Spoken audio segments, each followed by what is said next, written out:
Sesaat lagi Anda akan mendengarkan program Renungan Sahabat Seperjalanan bersama Pendeta Wendy Pratama. Selamat mendengarkan.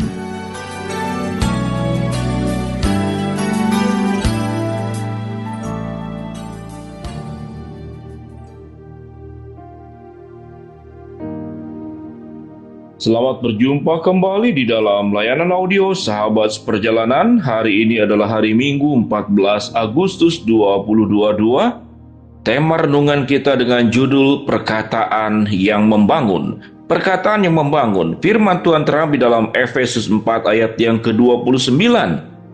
Janganlah ada perkataan kotor keluar dari mulutmu, tetapi pakailah perkataan yang baik dan membangun di mana perlu, supaya mereka yang mendengarnya beroleh kasih karunia. Mari kita berdoa. Bapa yang di dalam surga, kami ingin belajar bahwa sumber daripada kata-kata bersumber dari hati, bersumber dari pikiran, dan bersumber dari perasaan. Kami ingin sebelum memperbaiki kata-kata kami memperbaiki sumber yang terjadinya keluar kata-kata, yaitu pikiran, perasaan, dan hati kami. Dalam nama Tuhan Yesus kami berdoa. Amin. Shalom sahabat seperjalanan yang dikasihi Tuhan. Dari semenjak kecil kita diajarkan oleh orang tua, oleh guru tentang yang namanya tata krama atau tata susila. Salah satunya adalah dalam berkata-kata. Kita diajarkan kalau salah harus minta maaf. Kita diajarkan kalau dibantu oleh orang mengucapkan terima kasih. Kita diajar kalau melewati satu kumpulan orang yaitu menyebut permisi. Lalu kita diajar untuk tersenyum, sehingga ada banyak dalam berbagai hal itu prinsip dalam relasi 3S. Sapa, salam, kemudian senyum. Sahabat perjalanan yang dikasihi Tuhan, kita akan bertemu dengan orang-orang yang di dalam pekerjaannya dituntut untuk tersenyum. Tatkala kita masuk pesawat, naik pesawat terbang, kita bertemu dengan pramugari-pramugara yang tersenyum. Tatkala kita datang ke tempat-tempat yang profesional yang memang dilatih, khususnya restoran-restoran mahal sudah dilatih sedemikian rupa untuk tersenyum. Dan tatkala kemudian kita sedang makan, itu pegawai itu selalu sudah diajarkan. Satu pegawai harus memperhatikan 3 meja makan atau 2 meja makan atau 4 meja makan. Dia tidak boleh membelakangi meja makan tersebut, di mana tamu-tamu sedang memakan makanan yang disajikan oleh restoran tersebut. Alasannya, mengapa tidak boleh memalingkan matanya? Agar setiap saat tamu yang makan tersebut ingin memanggil karyawan, mengambil pegawai, maka dia sudah siap, ada mata yang tertuju untuk siap melayani daripada orang yang sedang makan tersebut. Tamu yang disebut sebagai raja buat kita orang Indonesia. Sahabat seperjalanan, itu yang diajarkan tentang sopan santun, kerama tamahan, tata kerama, tata budaya, termasuk di dalam berkata-kata. Sahabat seperjalanan, apakah mudah untuk merubah kebiasaan buruk, yaitu berkata-kata kotor, berkata-kata toksik, lalu kemudian kita menjadi berkata-kata yang membangun sebagaimana firman Tuhan katakan? Mudah kalau memang cuma sekedar mengubah kalimat dan kata-kata lewat mulut. Namun menjadi sangat sulit karena kata-kata yang keluar itu berangkat dari mana? Berangkat dari pikiran, berangkat dari perasaan, dan berangkat dari hati. Semua kata-kata yang kotor itu sumbernya sebetulnya yang berat. Sumbernya yang berat.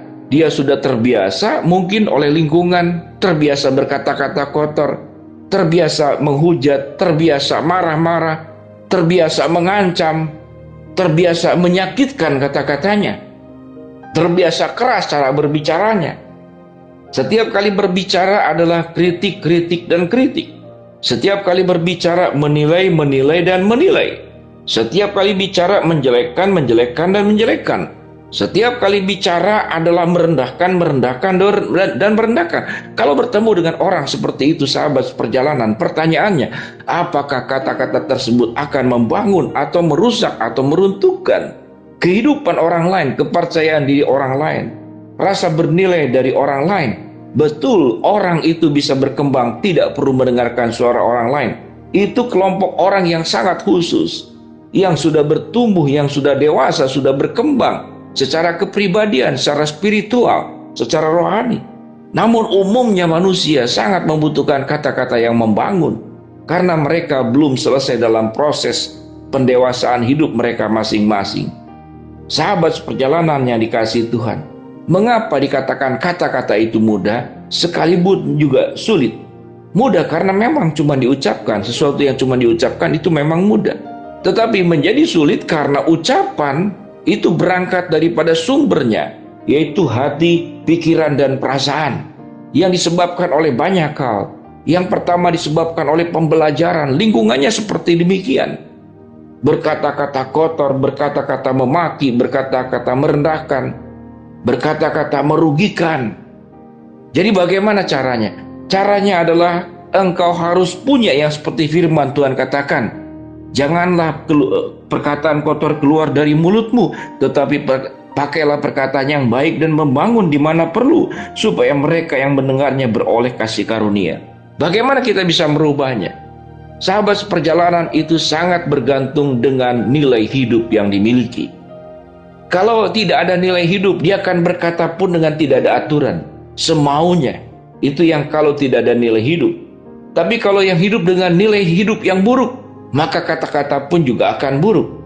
Tapi tatkala seseorang hidup dengan nilai-nilai yang baik, nilai-nilai yang benar, nilai-nilai yang sesuai dengan firman Tuhan, maka yang keluar pun adalah yang baik, yang keluar pun adalah yang benar, dan yang keluar pun adalah nilai-nilai daripada kebenaran firman Allah. Jadi bagaimana kita bisa merubah kata-kata yang kotor, kata-kata yang buruk itu menjadi kata-kata yang baik?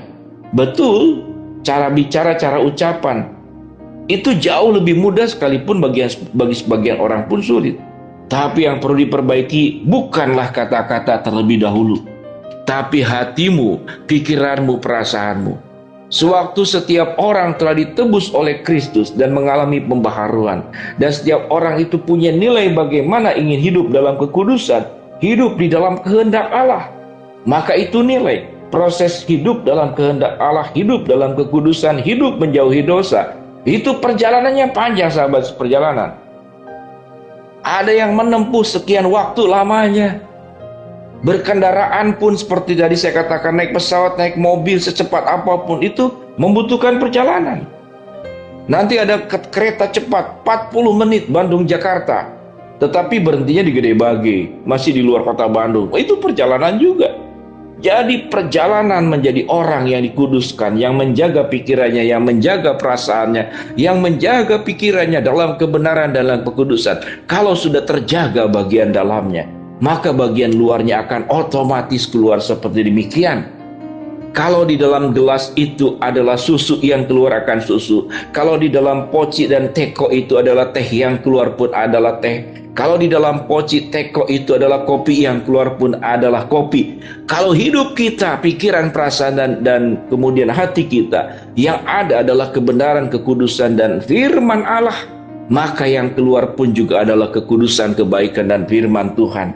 Sehingga sahabat seperjalanan, apa yang perlu dirubah? Sebelum merubah kata-kata, rubah pikiran, rubah hati, rubah kemudian perasaan, menjadi kudus, menjadi baik, menjadi benar bersama dengan Tuhan. Maka kata-katamu pun akan keluar kata-kata yang membangun dan bukan meruntuhkan orang lain. Mari kita berdoa. Bapa dalam surga, terima kasih buat kebenaran firman Allah. Biarlah sebelum kami merubah kata-kata kami dari kata-kata yang kotor dan buruk menjadi baik, kami ingin merubah pikiran, perasaan, dan hati kami menjadi pikiran dan perasaan baik, kudus, dan benar. Bapa dalam surga, hamba mau berdoa buat sahabat perjalanan yang sakit, Tuhan jamah sembuhkan, yang sedang menghadapi masalah, Tuhan bukakan jalan, yang sedang mengharapkan sesuatu, Tuhan kabulkan dengan cara dan waktunya, Tuhan. Inilah doa kami, dalam nama Tuhan Yesus kami berdoa, amin. Shalom sahabat seperjalanan. Biarlah kita memiliki perkataan yang membangun, dimulai dari pikiran, hati, perasaan yang dikuduskan oleh Allah. Shalom.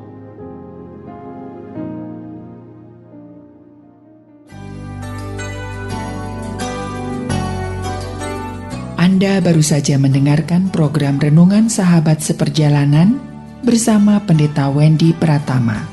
Terima kasih atas perhatian Anda. Tuhan Yesus memberkati.